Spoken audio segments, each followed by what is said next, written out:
It's Mark from Top Local. We're here with Bernie Pawlik, Pawlik Automotive in Vancouver, Vancouver's best auto service experience. They're 17-time winners of Best Auto Repair in Vancouver, as voted by their customers. How you doing, Bernie? I'm doing really well. So we have a bit of a meaty presentation today. You said a Mercedes 3-liter diesel with a cooler seal leak. What was going on with this vehicle? Well, there was a few things going on with this vehicle, but the first thing the customer brought it in for was a fairly large oil leak at the bottom of the engine.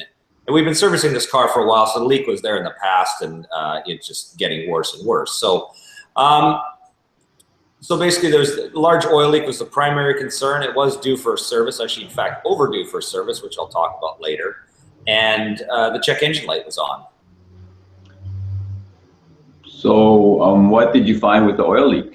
So the oil leak was coming from the center of the engine, the valley area. So on a V engine, there's two banks of cylinders, one on the left, one on the right, and in between it forms a V. The valley sits in the middle, and this is where they position the engine oil cooler.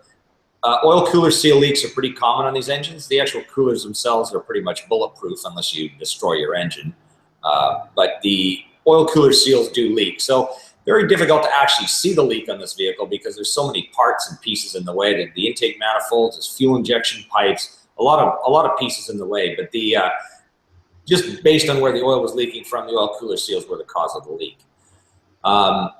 So we basically stripped down the engine, took the intake manifolds off, accessed the oil cooler, and there's also another area of leakage in that area, which is the turbo oil stand, which we looked at the same time. I'm going to share a few photos. So, sounds like a lot of work to get at the oil cooler. It is a lot of work. Here's a photo. Are we seeing this? Okay. Yeah.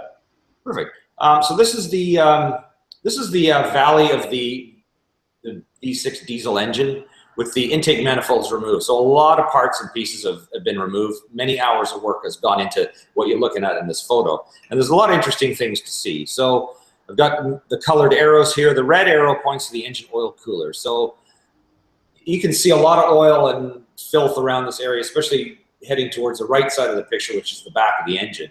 The green arrow points to the turbo, where the turbo oil, the turbo stand sits. The stand is the piece that holds the turbocharger in place. And there's oil flowing in and out of the turbocharger through this particular area. Again, that's a source of leakage, and based on the amount of oil around that area, that was probably leaking some oil as well. So the oil cooler, which is the piece the red arrow points to, was removed.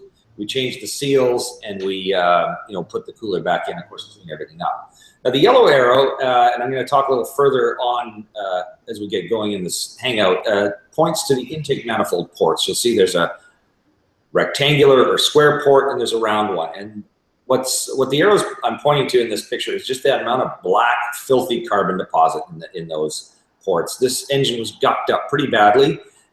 This is where the air flows into the engine, so it needs lots of airflow, and it wasn't getting as much airflow as it should have had. So on that note, we'll stop the sharing for the moment and get back to where we were. So I think you mentioned that there was a check engine light on. Did this repair have any relation, or did that have any relation to the oil leaks?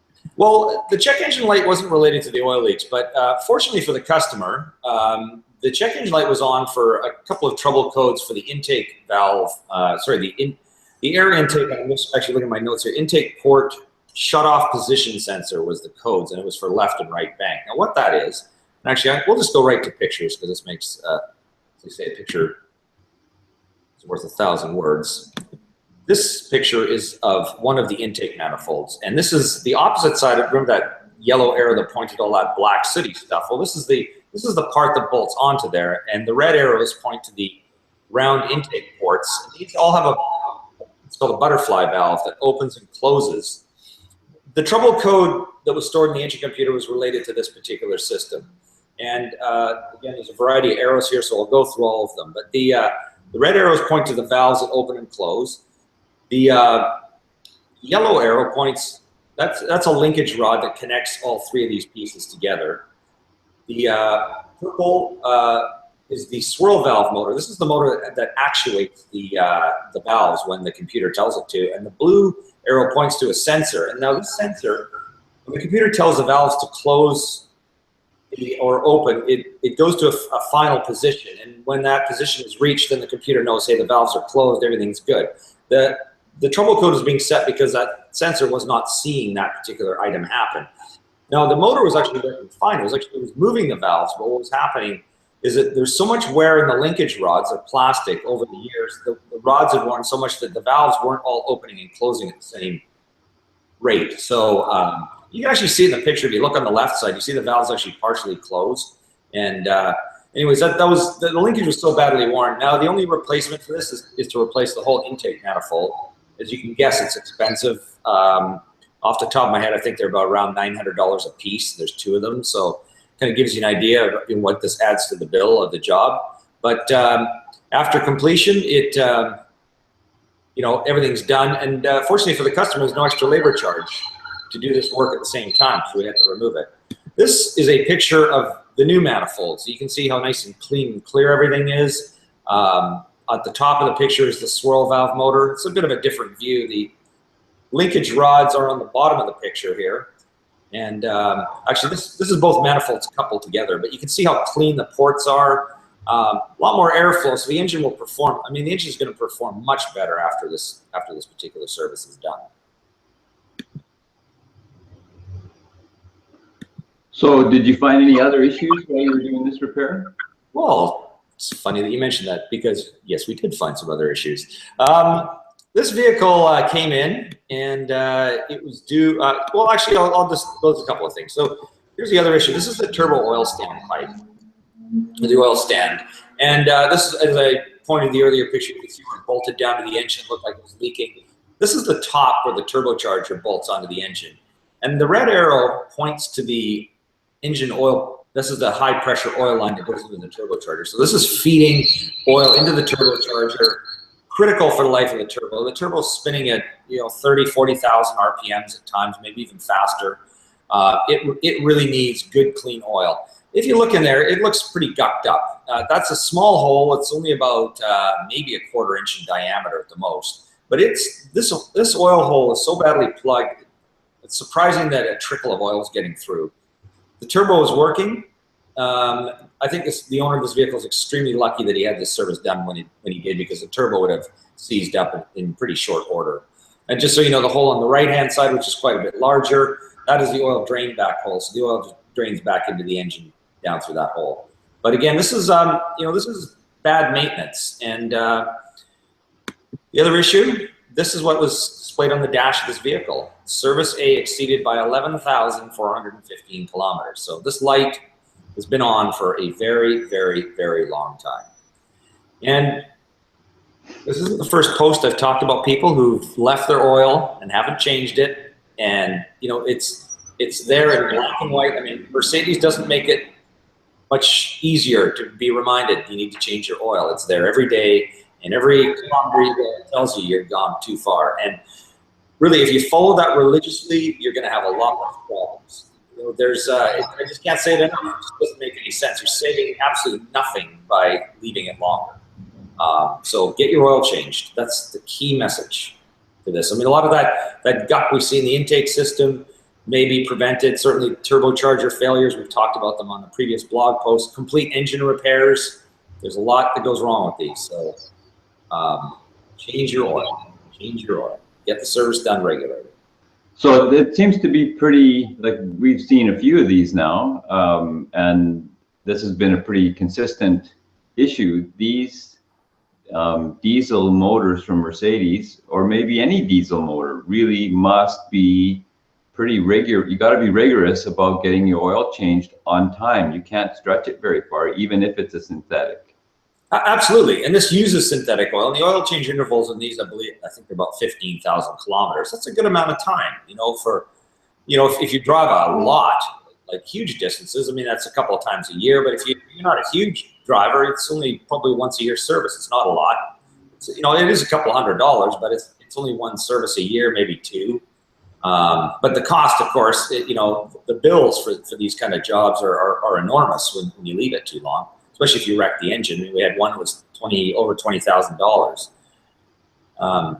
So yeah, it's important to do the service. I mean, on any engine, it's important. Gasoline engines too. I mean, it's more critical now than it ever has been. So would you say that with all that corrosion that was in those intake ports and everything, I'm sure that part of that's just due to how diesel fuel is burned, but is that more a function of, would a regular oil change have helped with that, or is that more of a function of they needed to have an engine flush, or maybe some of the other services that you guys offer, I'm trying to think of the fuel injector cleaning, etc. Cleaning services on diesels that can help with that. There are also EGR cleaning services that we can do. But I mean, a lot of it is a function of the design of the engine. All modern diesels have an EGR system, exhaust gas recirculation. It's a critical emission component to reduce NOx emissions, which are really high in a diesel because of the combustion temperature and pressures. So it's an important emission item, but it also leads to this grungy debris. If it had no EGR system, none of that debris would be there. It doesn't seem to be too much of an issue with American diesels for some reason, like the trucks. And I don't know if it's just because they're larger, bigger breathing engines, but we see it on TDI Volkswagens. We see it a lot on the Jeep Liberty. It's an small Italian 4-cylinder diesel. We see it on the Mercedes. But changing the oil and doing regular service is critical to minimizing that. And also highway driving, again, is another thing. A lot of these diesels, people use them just around the city, and that's definitely harder on the system as well, because the engine doesn't get hot and warm enough. I know we've talked about this in the past too. Driving it, getting it good and hot is best for diesel. If you drive highway drives, much better.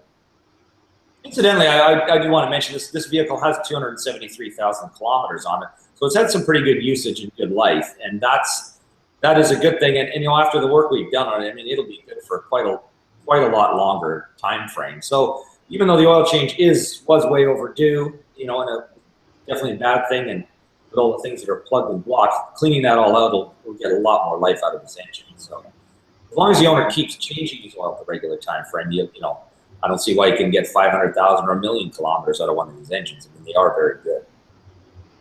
So there you go. You need maintenance or repairs on your ML320 3-liter diesel, or any Mercedes, Jeep, VW diesel. These are the guys to see in Vancouver, Pawlik Automotive. They're experts in this stuff. Give them a call, 604-327-7112 to book your appointment, or check out their website. Tons of good information on there, pawlikautomotive.com. Thanks, Bernie. Thanks, Mark. Talk to you again soon.